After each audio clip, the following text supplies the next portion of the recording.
वादी कश्मीर में जलजले के झटके, भदरवा और भलेसा, डोडा, किश्तवाड़ में जलजले के झटके महसूस किए गए। रिक्टर स्केल पर जलजले की शिद्दत 5.4 रही। जलजले का मरकज किश्तवाड़ रहा। जी हां, इस वक्त की एक अहम खबर आपको दे रहे हैं। वादी कश्मीर में जलजले के झटके महसूस किए गए हैं और ये झटके भदरवा, साथ ही साथ भलेसा, डोडा और किश्तवाड़ में जलजले के झटके महसूस किए गए हैं। रिक्टर स्केल पर जलजले की शिद्दत 5.4 रही है। जलजले का मरकज किश्तवाड़ रहा।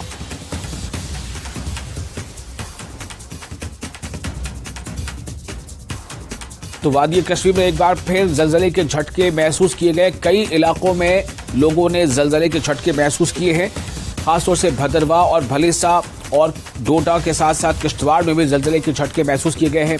बताया जा रहा है कि जो रिक्टर स्केल पर इसकी जो पैमाइश की गई उसके मुताबिक जलजले की शिद्दत 5.4 रही है।